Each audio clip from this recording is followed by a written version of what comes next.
Welcome to Tombazimbi, South Africa, a small rural mining town in northern South Africa. Mining, game ranching, and farming are big industries out here. With all the development, wildlife can and do come under fire. I'm here at a hidden gem in the region called Gitta Martula.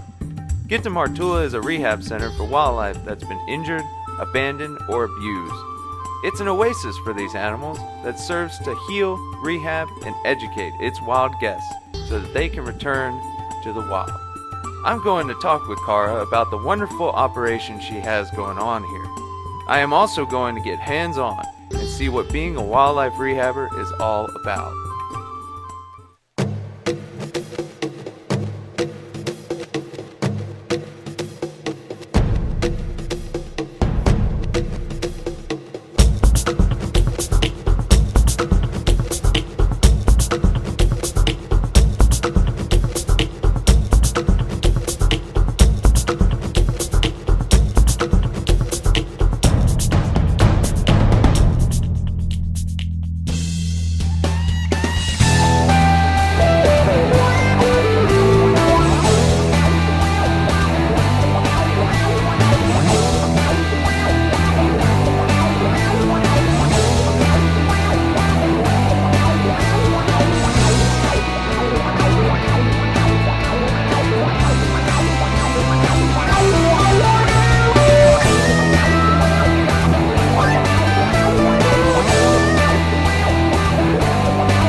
Michael Burt here with ResearchWild, and in this special episode we've taken a very special tour behind the scenes at Gitta Martula's rehab facility.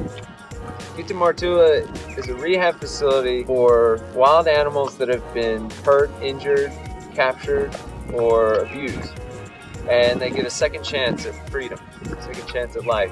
So Cara here, the director at Gitta Martula, has given us a tour and let me take part in a few of the activities here to get a sneak peek at what it's like to be a wildlife rehabber.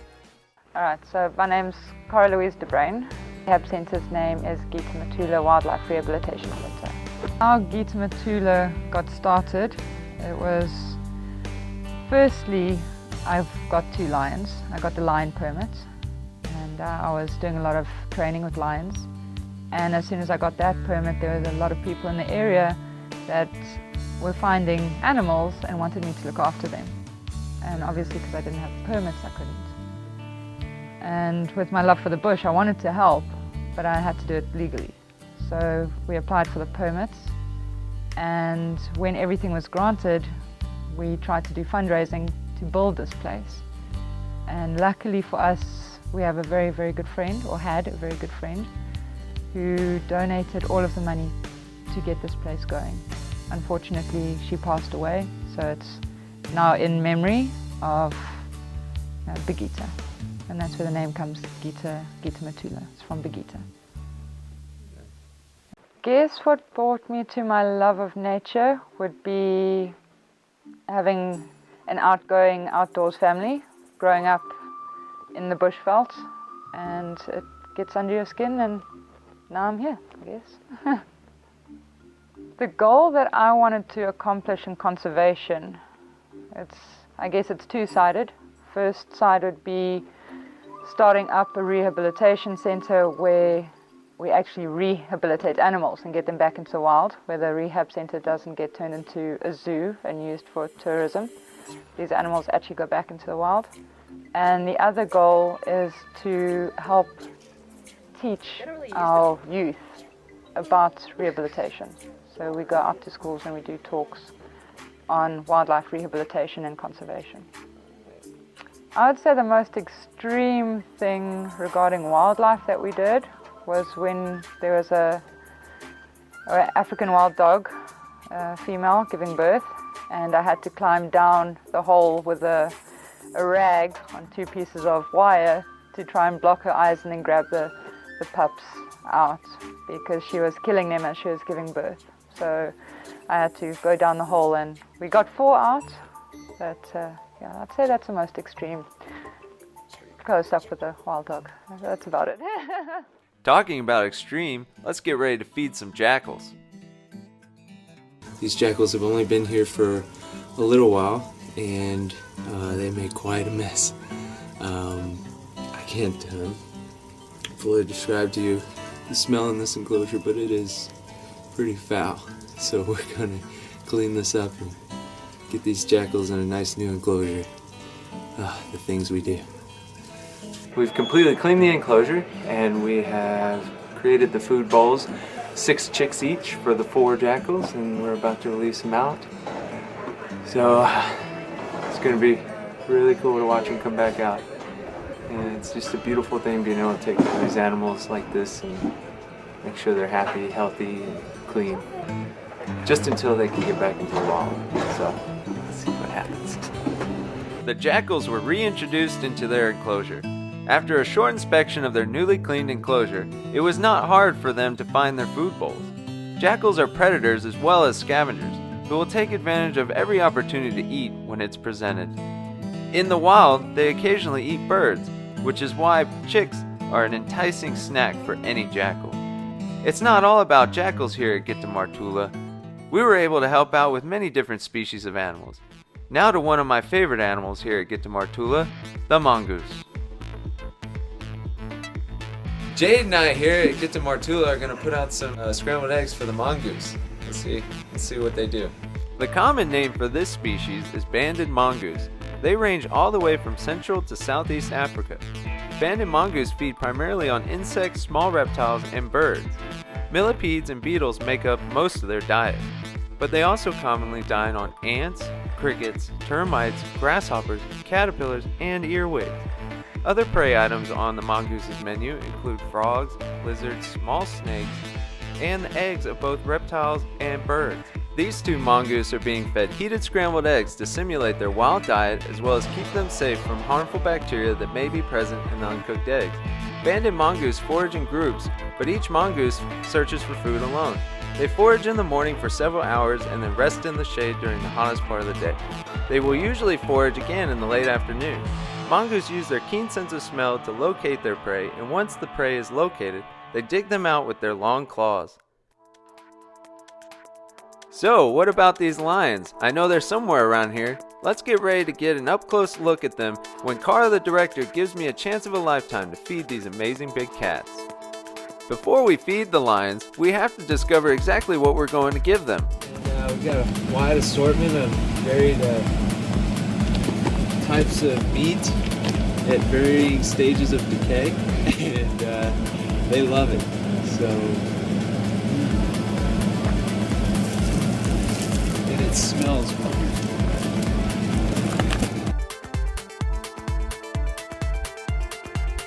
Quite interested to see what they do with all these things.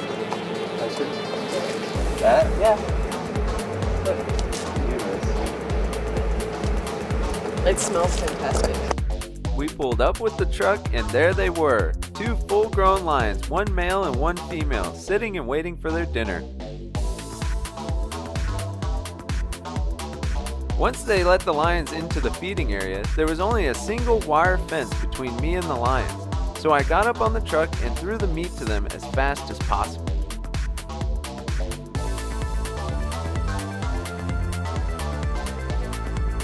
There you go, 2 well-fed and happy lions. Wait a minute, we're not done yet. There appears to be 2 more. Let's check them out. Looks like I'm actually going to have to venture into this enclosure.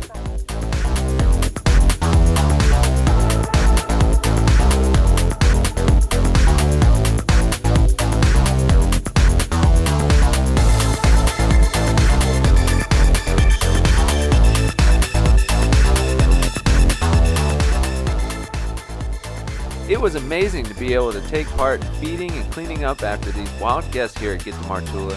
But get ready, because we're not done yet.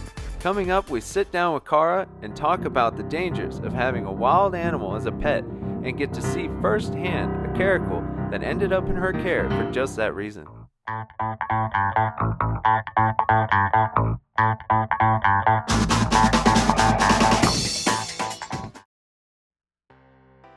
I would say probably 70% of the animals that come into Gitta Martula have been hand-raised already, and they have become problem animals.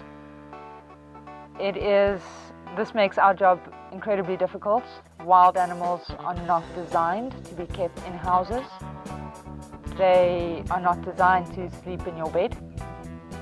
And this is where the problem comes in, is a lot of people raise these animals and they're cute when they're small, and as soon as they start to get bigger and start scent marking, biting, hurting people's animals, their children, getting into all sorts of trouble, that's when the animals land up at our rehab, and by that stage it is incredibly difficult to get them back to the wild.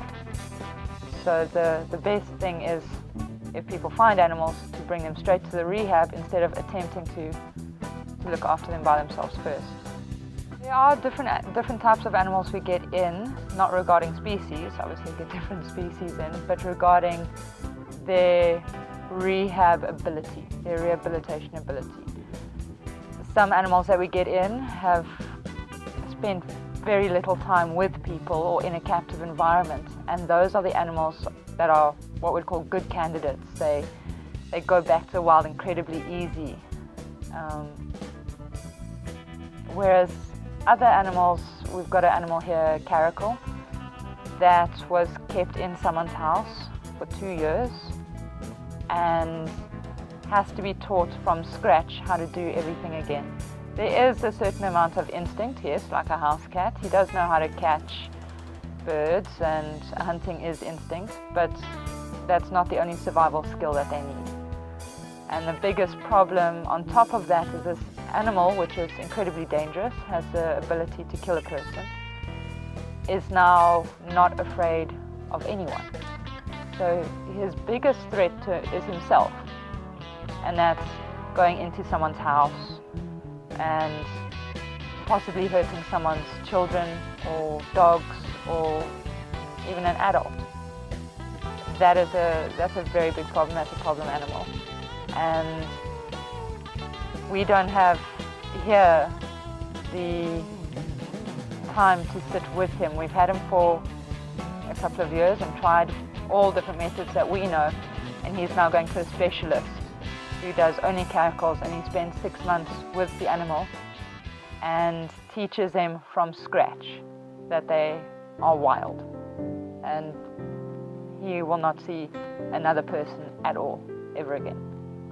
It's an incredibly big reserve where he's going, so he will never be a harm to any person or any other animal, so therefore not a harm to himself. Here at our rehabilitation center, we have got 2 porcupines, 2 incredibly different porcupines. The one was found out in the middle of the bush. We assume that its mother was killed, and he was hand-raised by some rangers. And he's a little bit more difficult to get back into the wild. He loves people, he loves shoes, which is a problem.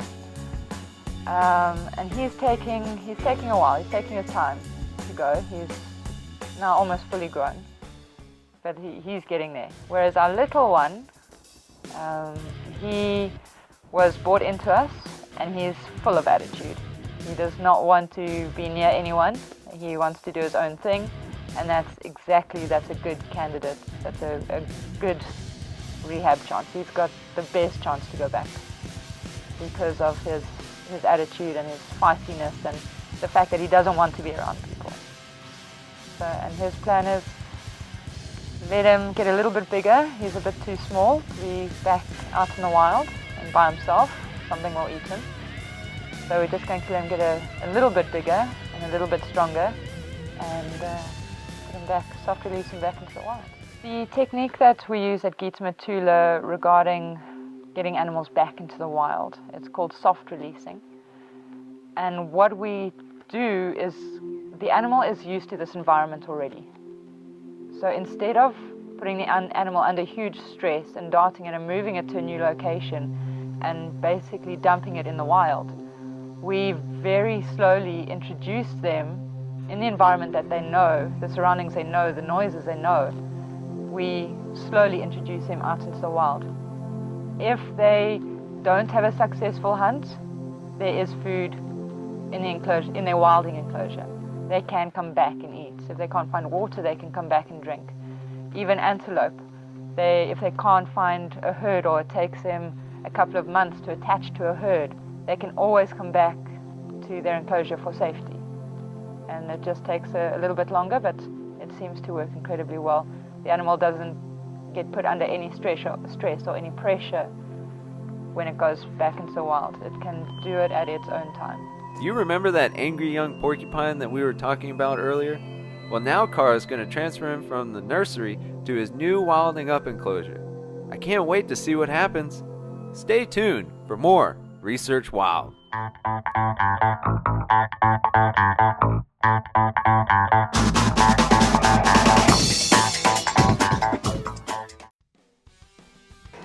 Another amazing, awesome thing we get to do, to feed a baby porcupine. Now this is no ordinary porcupine. This is Dr. Quill, medicine porcupine. Oh, I'm sorry, Captain Quill. He's neat.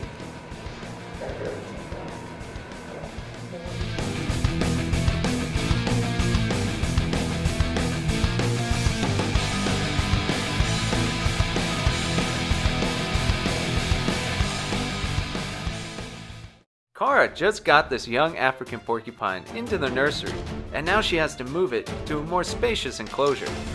Moving this porcupine is not going to be easy, and somewhat dangerous because of his attitude and super sharp quills.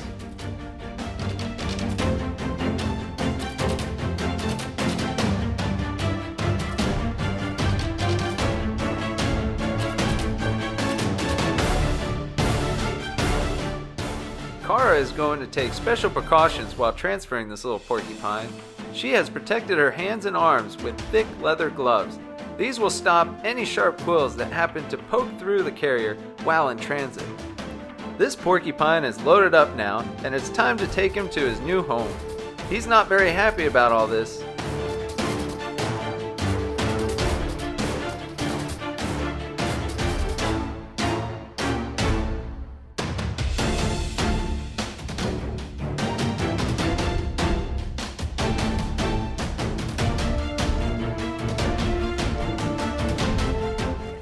Very precious and sensitive cargo.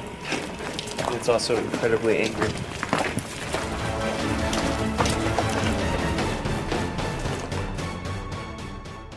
Earlier, the volunteers and I got the porcupine's enclosure all nice and clean.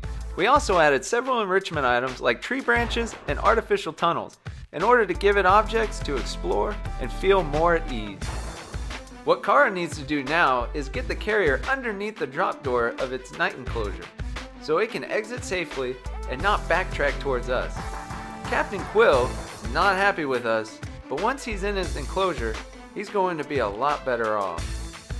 This takes a lot of concentration and good teamwork, because once she opens that carrier up and lets the porcupine out, it's up to the other person outside of the enclosure to drop the door so that he can't come back out. And porcupines are nocturnal, so he's going to sleep the rest of the day and then be active at night. As Cara mentioned before, this porcupine stands the best chance of being released back into the wild because of its feisty attitude and its fear of humans. So it's actually a good thing that Captain Quill over here is acting up, and I can't wait to eventually hear his success story.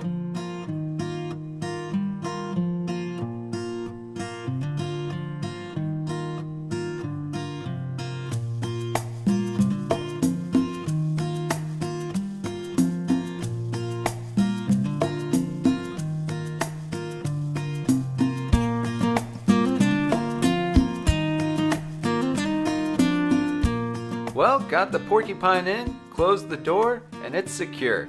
Another great successful transfer. Good job, team. This porcupine is now on its way to wilding up and getting back to the wild where it belongs.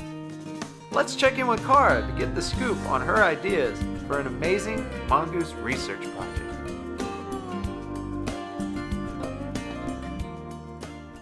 What we want to do with our mongoose here, we have one female called Squeaky who was hand-raised, lived in someone's house for many years, and then the dog started to attack her, so she came to us. Wilding up is a lot more difficult for an animal that's been hand-raised to that extent and that habituated. So what we're using her for is, firstly, a lot of the mongoose we get into the rehab center need a blood transfusion. They need blood, either from illness or disease, or because they've been injured, mauled by a dog, for example. And up until now, we haven't had an individual that can donate blood. We got the idea from a vet with a mongoose that we took in recently that needed blood, and we didn't have any. So we decided this little mongoose, because she's so used to people, she's going to be our little blood donor, and she'll be able to save many more mongoose lives. Mongoose lives. Mongooses? Mongoose. Many more mongoose lives. So that's the first thing that she's going to be used for. The other strange thing about her character is she will accept new individuals into the group, which is really not like mongoose. They are run by a matriarch, the same as elephants. You've got your dominant female, and if she doesn't like them, then they get killed, kicked out. Reintroducing individual mongoose into a group is incredibly difficult. In the wild, it's usually not a success. So what rehab centers have been doing in the past is getting groups, introducing individuals, and releasing a group together. The only problem is that for that to be a success, you need a wild female. And obviously we're rehab centers, we don't want to go out and grab a wild female and put her with this group. If they don't get on, then the whole thing's a failure. So what we are trying to do here is build a dysfunctional group, almost. This female is going to have her own enclosure where individuals can come in and out, and we're going to build up from scratch with her, because every individual that then comes into the rehab we can introduce to her.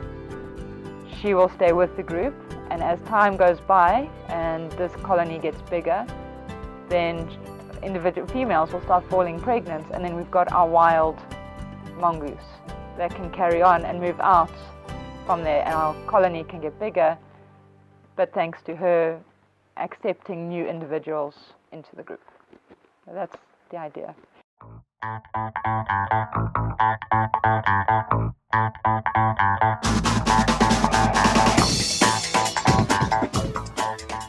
I'm going to explain what I think. What I think conservation is being able to have a wild environment and all the animals in it to keep on going on inevitably into the future. So our kids and their kids and generation after generation will be able to see what we have now, instead of having to look at it in a book or something. So it's conservation, I think, is keeping everything in working order so that our kids can carry on seeing it and carry on working with it. I think that people abroad are connected to this country and to Africa in a couple of different ways. I think a lot of the support that we get regarding problems, for example rhino poaching, a lot of support we get is international, and a lot of awareness is international, and that plays a big role. And I think a lot of people need a place like this still, that's wild, and people relate to it, and they can relate to the movies and the documentaries about the wildlife, and in some way relate back to it. So I think everyone needs it. Everyone needs Africa. It's a bug, gets under your skin. Well, I think people should care about this conservation effort, or any conservation effort, because if no one does what we're doing, then we're going to land up with nothing. So yeah, if people don't do what we do, then who's going to help these animals? Steps of improvement that Gitta Martula has gone through is probably the recognition that we needed. When we first started, we thought it was just about helping the animals, but it's getting out and getting known so people know that we're here to help the animals. And now we've got, our name is all over Africa. We've helped lions in Rwanda once, lion cubs, and luckily we didn't have to fly there, but we managed to help them. So I think the name, getting our name out was a good step, a very big step for us. And as well as a really good step for us is the amount of animals that we successfully get back into the wild. We've got an incredibly high success rate, and we do take a lot longer than a lot of other rehab centers. It takes months, and once the animal is released, they are monitored and followed to make sure they're okay. So I think those are two really big steps forwards. It's the learning and knowing, as well as getting the name out there. The upside to carrying on with Gitta Martula is the possibility of expansion, getting our name out. The upsides of working with vets, getting more staff, helping more animals, and hopefully getting more branches out so that we can do this not only in South Africa but hopefully in Southern Africa, which is that would be a very big goal of ours if we can get that done. Viewers can help. If viewers are inspired by our project, the best way for them to help is to get involved. And we do have a volunteer program here at Gitta Martula where international people can come over and get their hands dirty and come out on captures, help us with the releases and monitoring, and really make a difference in our little piece of Africa. How can they get in contact? How can people get in contact with Gitta Martula? We do have a website. That's www.gittamartula.co.za. Some inspiring statements I'd like to say to the viewers is everyone can make a difference. And if you want to do it, do it. It doesn't matter who you are, or how much you earn, or if you are in wildlife or not. If you feel somewhere in you that you need to do something, you do it. And you don't think back later in life and say, I should have done it. Rather get out and do it. For Gitta, for all bright days and bright nights, only seen by few loving eyes, always an open heart and open soul, and rolling tears that slowly dies. And through uncaged lips, we all heard desperate cries. Memories shall never fade, an endless desire to be free. Through closed eyes we will find the unknown ability to seek and see. This is who I am, let me be me. Time grew harder with every breath, forbidding with every thought the night, leaving the darkness free from pain. For every minute was a desperate fight. For every true soul in time will find the light. Now it's time to push the darkness and find a place free from pain. Those left behind feel the sadness, our memories tainted not the same. Through death, new life always follows the rain. For all of us left behind, for memories we will find, learn from her, we must be kind, and there a certain truth we will find. Fear comes with every night and fades with every day. In these times we need not fight the words we have to say.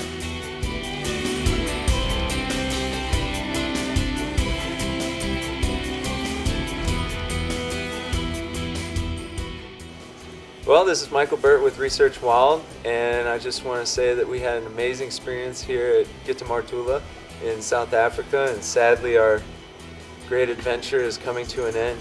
And I just want to thank Cara here. Thank you. Oh, you're more than welcome. And come and help out anytime you like. Hey, it was fun.